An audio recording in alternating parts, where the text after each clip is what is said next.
Today marks 100 days since Donald Trump returned to the White House and, well, I think we can say it's been eventful. ITV News correspondent Robert Moore joins us from Washington and Ross, of course, live from LA.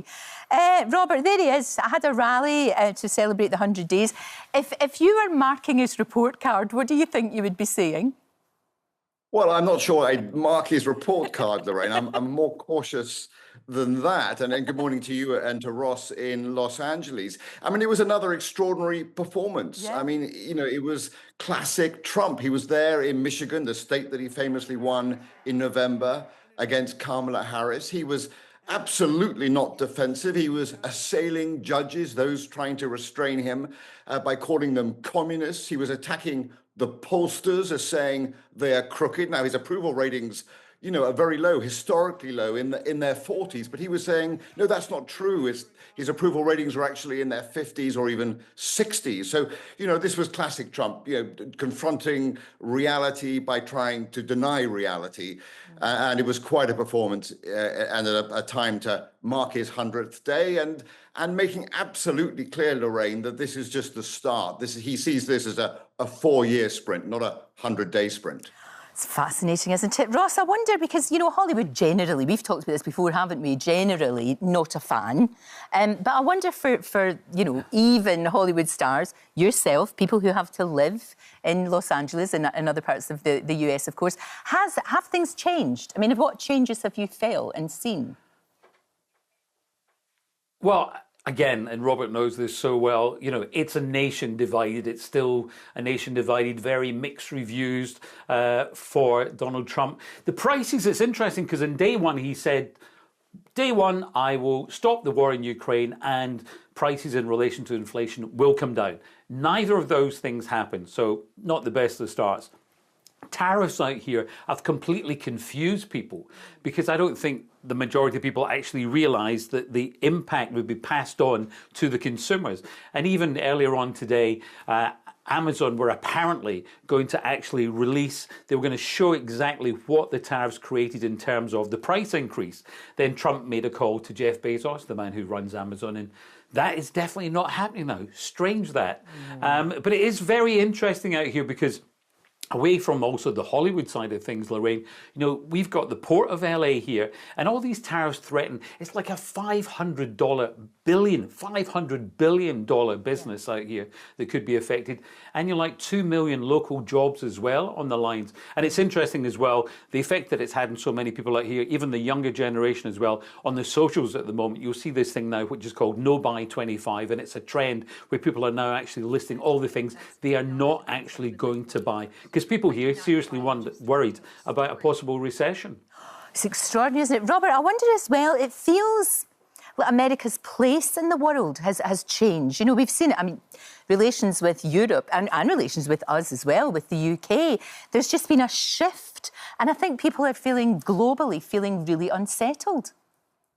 Yeah, I mean, I think Ross is so right to point out the division here, but you're right. I mean, that's sort of cascading across the world with those tariffs. And what meeting better symbolizes his role as a disruptor than that meeting with Volodymyr Zelensky in the Oval Office? I mean, you know, so theatrical, so explosive. He appeared to have swallowed this Russian narrative of the war. And it's true, they kind of appear to have made up when they met again at the Vatican, at that sort of famous moment when they were meeting on the sidelines of the Pope's funeral. But it just sort of symbolizes how, you know, this is not a story or a disruptor that can be contained within America's borders. This is a global phenomenon, as Ross says, you know, certainly over trade, but also over diplomatic relations, you know, trade with Britain, Europe, the rest of the world, all of it in flux. And Britain trying to respond by offering a royal visit in September. Well, look, that's going to be a deadline of sorts, isn't it? Because if there isn't a trade deal between the US and the UK by then, and then that visit is going to be mired in controversy. It really is. It might get kicked further down. You never know. We shall see. Ross, interesting when we look at his personal life. His wife, Melania, was a very reluctant First Lady first time round. She did say she was going to be much more in the spotlight this time, but from over here, looking at it, it doesn't seem to be that way. Yeah, I mean, she has been around. I mean, she's been spending time in New York and in Palm Beach as well. But, you know, she had a book out. She was at the Pope's funeral. We had the whole Easter weekend where she had all the kids there. She did a trip with Trump to North Carolina. She was there for his speech with Congress. But it's interesting out here that the government here is based on checks and balances.